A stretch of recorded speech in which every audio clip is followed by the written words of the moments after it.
பிரயாக்ராஜ் இங்கே தான் நம்ம ஸ்டே பண்ணியிருக்கோம். அலகா இப்போ பார்க்குறது வந்து பிரயாக்ராஜ் அலகாபாடு. மாடியில் நம்ம ரூமில் இருக்கோம். செகண்ட் ஃப்ளோரில் ஸ்டே பண்ணியிருக்கோம். இங்கேருந்து நம்ம இப்போது வெளியில் பார்க்குறோம். இப்போ நம்ம வந்து திரிவேணி சங்கமம் வந்து ட்ராவல் பண்ண போகிறோம்.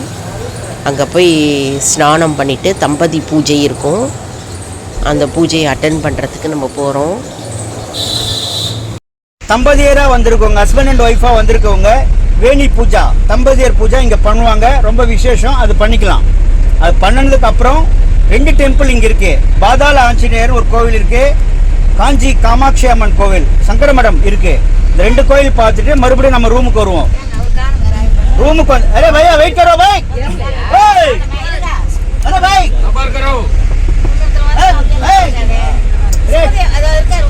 இப்படி ரூமுக்கு வந்துட்டு மதியானம் சாப்பிட்டுட்டு 3 மணிக்கா கிளம்பி நேரு இந்திரா காந்தி ஹவுஸ் இடத்துக்கெல்லாம் முதன்மையானதா இந்த பிரயாக்ராஜ் இருக்கு. அதனாலதான் இது வந்து பிரயாக்ராஜ். முன்னாடி வந்து இது அலகாபாத் சொல்லுவோம், இப்ப இன்னொரு பேரும் இது பிரயாக்ராஜ்.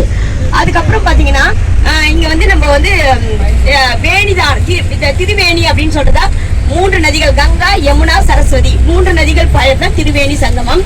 வேணி அப்படின்னா முடி, தலைமுடி. அதாவது எப்படி நம்ம தலைமுடி பண்ணா மேல 2 காலும் கீழே ஒரு கால் வருதோ அது மாதிரிதான் மேல வந்து கங்கா யமுனாவும் சரஸ்வதி வந்து அதாவது கீழவும் பாயறதுனாலதான் இது திருவேணி சங்கமம் அப்படின்னு பேர் வந்தது. அதுக்கப்புறம் இந்த இடத்துல நீங்க பார்க்க போறது வந்து இன்னொன்னு வந்து ஆஞ்சநேயர். ஆஞ்சநேயர்னா ஒரு குழந்தை இல்லாத ஒரு பெரிய பணக்காரர். அவர் வந்து ஒரு ஆஞ்சநேயர் சிலையை நிறுவனம்னு பாக்குறாரு. அதுக்காக வந்து அவர் அந்த சிலையை செய்யறாரு. செஞ்சுட்டு அந்த சிலையை எடுத்துட்டு நிறைய இடங்கள்ல போகிறாரு. ஆனா கடைசியில இந்த அலகாபாத்ல வந்து அவருடைய கனவுல வந்து அந்த ஆஞ்சநேயர் சொல்றாரு, நான் இங்கேயே தங்கிடுறேன் அப்படின்னு சொல்றாரு. எல்லா இடங்களையும் நின்ற கோலத்துலதான் இருந்தாலும் ஆஞ்சநேயர் இந்த இடத்துல சயன கோலத்துல இருப்பாரு. இந்த ஆஞ்சநேயருக்கு பாதாள ஆஞ்சநேயர் அப்படின்னு பேரு. இந்த இடத்துல என்ன வேண்டுதல் பண்ணாலும் நல்லா நிறைவேறும். அதனால உங்களோட வேண்டுதல் நிறைவேற எல்லாம் உள்ள இறைவனை பிரார்த்திப்போம். அடுத்தது வந்து சங்கர மடம். உங்களுக்கு தெரியும், காலடி சங்கராச்சாரியார் வந்து போன இடங்கள் எல்லாம் சங்கர மடங்கள் நிறுவனாங்க. இந்த இடத்துல இருக்கிற சங்கர மடம் வந்து எப்படி இருக்கும்னா 3 ஃப்ளோரா இருக்கும். அழகா ஸ்டெப்ஸா, ரொம்ப கஷ்டப்பலா இருக்காது, ஈஸியா தான் இருக்கும். இதுல இருக்க சிலைகள் எல்லாமே நம்ம தமிழ்நாட்டில் இருக்க சிலைகள் மாதிரியாவே இருக்கும். நீங்க பாலாஜி பெருமாளை பார்க்கலாம், அப்புறம் சரசலிங்கம் பார்க்கலாம், அதுக்கப்புறம் வந்து லட்சுமி பார்க்கலாம். எல்லா சிலைகளும் அழகான வடிவமைப்புல இருக்கும். அதுக்கப்புறம் நீங்க அந்த மாடியில இருந்து பாத்தீங்கன்னா இந்த அலகாபாத் நதியோட வியூ ரொம்ப அழகா இருக்கும்.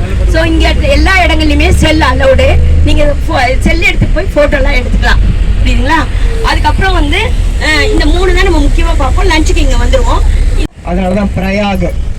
அப்புறமா வந்து இந்த பிரயாக்ராஜ் வந்து எப்படின்னு சொல்லுவாங்கன்னா தீர்த்தங்களுக்கெல்லாம் ராஜா. ஏன்னா அம்மா சொன்ன மாதிரி இப்போ கங்கா, யமுனா, சரஸ்வதி இந்த 3 இடங்களும் இருக்க, இந்த 3 நதிகளும் சங்கமிக்கிற இடம் இந்த திருவேணி சங்கமத்தினால இது வந்து தீர்த்த ராஜான்னுவாங்க. அதனாலதான் இந்த இடத்தோட பேரு பிரயாக்ராஜ் அப்படின்னு பேர் வந்தது.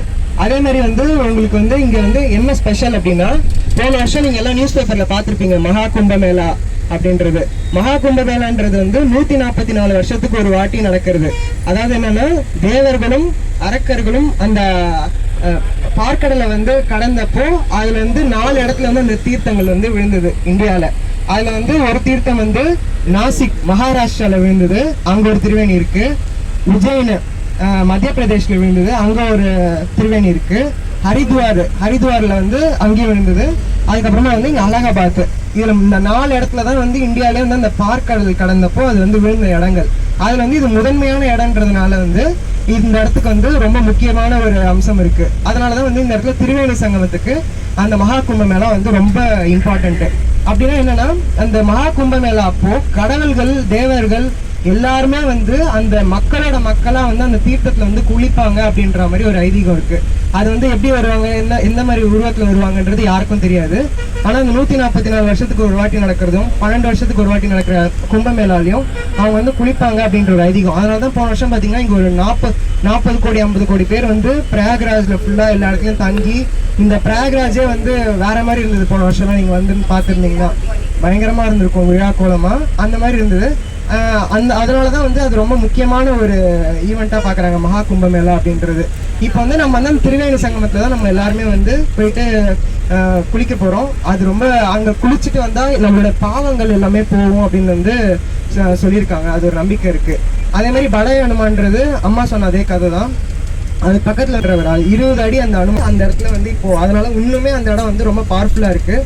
நீங்கள் எல்லாருமே அங்கே வேண்டிக்கிறது வந்து கண்டிப்பாக நிறைவேறும் அப்படின்ற மாதிரி ஒரு ஐதீகமும் இருக்குது. நம்ம எல்லாரும் பார்ப்போம். அங்கே வேறு ஏதாவது இருந்ததுன்னா கிட்ட வந்துட்டு அம்மாவே உங்களுக்கு எக்ஸ்பிளைன் பண்ணுவாங்க. இப்போ பார்த்துட்டு இருக்கிறது திரிவேணி சங்கமங்க. இப்போ நம்ம போயிட்டுருக்கோம் அந்த கடற்கரைக்கு. இப்போ போயிட்டுருக்கோம், நம்மலாம் நடந்து போயிட்டுருக்கோம். பக்கத்துலலாம் நிறையா ஸ்டால்ஸ் இருக்குது. நிறைய பொருள் எடுத்துகிட்டு இருந்தாங்க. மணி மாலை, வளையல் அதெல்லாம் நிறையவே இருந்தது. அங்கே போகிற வழியில் சோழி, சங்கு எல்லாமே இருந்தது. எல்லாமே சீப்புங்க. வளையல், மணி மாலை எல்லாம் நம்ம வந்து பார்கெயின் பண்ணோம்னா அந்த விலைக்கே கொடுத்துட்றாங்க. இப்போ நம்ம வந்து போட்டுக்காக வெயிட் பண்ணுறோம். போட்டு கிடச்சோன்னா நம்ம அந்த போட்டில் ஏறிடலாம். கிளைமேட் பார்த்திங்கன்னா நல்லா வெயிலாக தான் இருந்ததுங்க. மழையெல்லாம் ஒன்றும் இல்லை. மழை இருந்ததுன்னா போட்டிங் ஸ்டாப் பண்ணிவிடுவாங்க. மழை இல்லை, வெயிலாக தான் இருந்தது. நல்லா தான் இருந்தது கிளைமேட். எல்லா இன்ஸ்ட்ரக்ஷனும் சொல்லிட்டு தாங்க அனுப்புகிறாங்க. அதாவது போட்டில் போகும்போது 2 பக்கமும் வந்து அந்த கட்டையில் கைப்பிடிக்கக்கூடாதுன்றாங்க. ஏன்னா கைப்பிடிச்சோம்னா நம்மளுடைய விரல் வந்து கட்டாயிடுமா. ஏன்னா எதிரில் போட் வந்து மோதும்போது நம்மளுடைய விரல் கட்டாகும். அப்படின்றதுனால 2 பக்கத்துலையும் நம்ம கைப்பிடிக்காமல் நம்ம மிடில் பேலன்ஸ் பண்ணி உட்கார வைக்கிறாங்க. அதாவது ரொம்ப நிறைய பீப்புள் வந்து லெஃப்ட் சைட்லேயும் ரைட் சைட்லேயும் இல்லாமல் அவங்க வந்து அழகாக உட்கார வச்சு அவங்க கூட்டிகிட்டு போகிறாங்க. துடுப்பு வச்சு அவங்க கூட்டிகிட்டு போகிறாங்க. அருமையாக இருந்ததுங்க போட்டிங். எல்லாருமே போட்டில் ஏறிட்டோம் நாங்கள். அதாவது முதல்ல போட்டில் ஏறும்போது பயமாக இருந்தது. அதுக்கப்புறம் வந்து நம்ம ட்ராவல் பண்ணும்போது ஒன்றுமே தெரியல. எல்லா சீனரியும் பார்த்துட்டு வீடியோஸ் எடுத்துட்டோம், ஃபோட்டோஸ் எடுத்துட்டோம். எல்லோரும் நாமளே தப்பு தவறி 2 பேர் அதிகமாக லெஃப்ட் சைடு உட்காந்துட்டோன்னா அவங்க எழுப்பி பேலன்ஸ் பண்ணுறதுக்காக ரைட் சைடில் உட்கார வைக்கிறாங்க. கொஞ்சம் போட்டு இப்படி சாஞ்சதுன்னா கூட ஓன்னு கத்துறோம். அந்த மாதிரி இருந்தது. ஆனால் நல்லா ஜாலியாக இருந்தது. பேலன்ஸ் பண்ணி அழகாக கூட்டிகிட்டு போகிறாங்க. அந்த துடுப்பை வச்சியே அவங்க வந்து போட்டிங் பண்ணுறாங்க.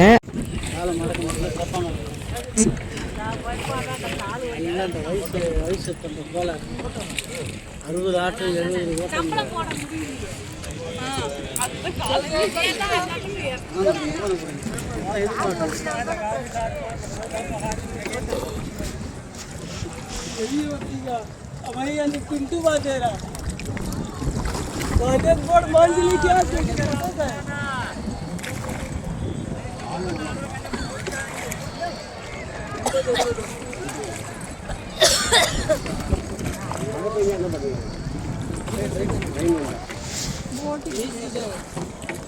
ఇది సీజన్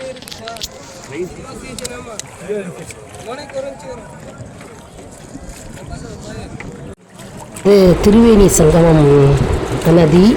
இந்த திரிவேணி சங்கமத்தில் பார்த்தோம்னா கங்கை, யமுனை, சரஸ்வதி கலக்கும் இடம் இது.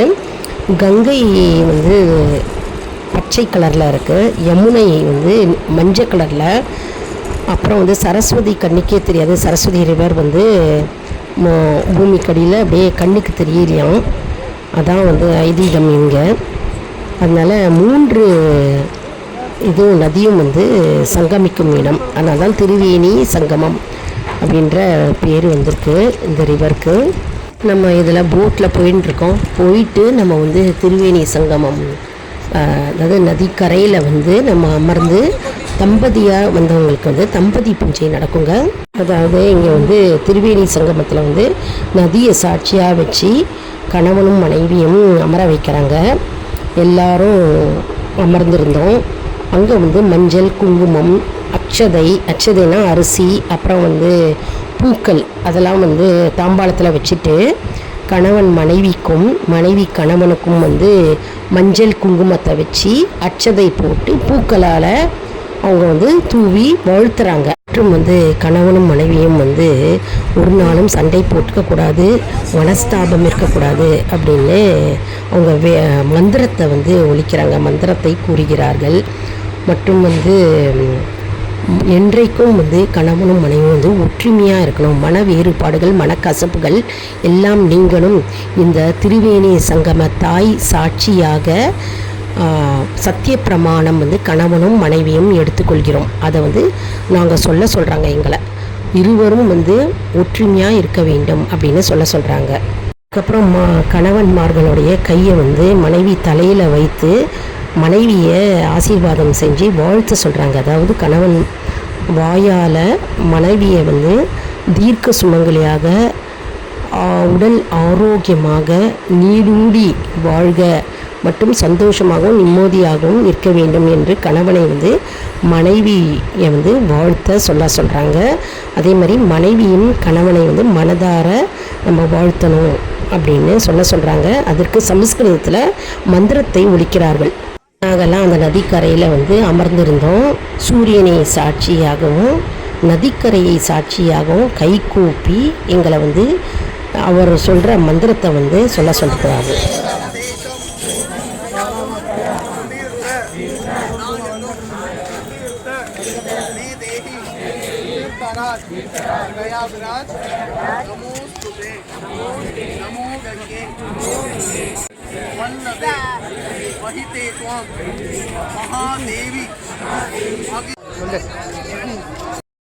அப்புறம் வந்து முடியை வந்து கொஞ்சோண்டு கட் பண்ணுறாரு கணவன்மாரோ வந்து மனைவிமாரோட தலைமுடியிலேருந்து முடியை கொஞ்சமாக கட் பண்ணி திருவேணி சங்கமம் நதியில் வந்து நாங்கள் தானமாக அப்படியே கொடுத்துட்றோம்.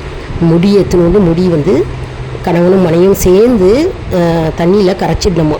அது வந்து நம்ம சத்திய பிரமாணம் எடுத்த சத்தியம், அது நம்ம வந்து செய்யணுமோ. அதாவது திரிவேணி சங்கமம் நதியை வந்து சாட்சியாக வைத்து நம்ம வந்து முடி தானம் வந்து நீரில் வந்து கரைக்கிறோம். கணவனும் மனைவியும் சேர்ந்து 2 பேரும் ஒற்றுமையாக இருப்போம் அப்படின்னு சத்திய பிரமாணம் எடுத்து மனதார நம்ம சாட்சி கொடுக்குறோமா. அதனால் முடி தானம் நம்ம தண்ணியில் செய்கிறோம். அதனால் வேணி அப்படின்னா முடி, அதனால் முடி தானம் செய்கிறோம். எவ்வளோ அற்புதம் பாருங்கள், என்ன மாதிரியான ஐதீகம் இருக்குது. அந்த காலத்துலேருந்தே தொன்று தொட்டு வருது. இது வந்து எல்லாரும் செஞ்சுட்டு வராங்க. இந்த திரிவேணி சங்கமம் நதிக்கரையில் கணவன் மனைவி 2 பேரும் தம்பதி பூஜை நடக்கிறது. அற்புதங்க, அவ்வளவு சிறப்பு வாய்ந்த ஸ்தலம். எல்லாரும் வந்து பார்க்கணுங்க, இங்கே வரணும் ஒரு நாள் வாழ்க்கையில். இந்த வீடியோ வந்து ரொம்பவே உங்களுக்கு பயனுள்ளதாக இருக்கும் என்று நான் நம்புகிறேன். இதை நிறைய பேருக்கு ஷேர் பண்ணுங்க, தெரியாதவங்களாம் தெரிஞ்சுக்கிட்டோம். மற்றும் வந்து இதை பார்த்து, இந்த வீடியோவை பார்த்து இந்த ஊருக்கு வருவாங்க இல்லையா, அவர்களும் பலனடையணும் இல்லையா. அதனால் நிறைய பேருக்கு ஷேர் பண்ணுங்கள். நீங்கள் எந்த ஊர்லேருந்து இந்த வீடியோவை பார்த்துட்டுருக்கீங்க அப்படின்றத கமெண்ட் செக்ஷனில் தெரிவிங்க. மற்றும் வந்து நீங்கள் இந்த காசி கயா திரிவேணி சங்கம் வந்திருக்கீங்களா அப்படின்றதும் தெரிவிங்க. நன்றி, வணக்கம்.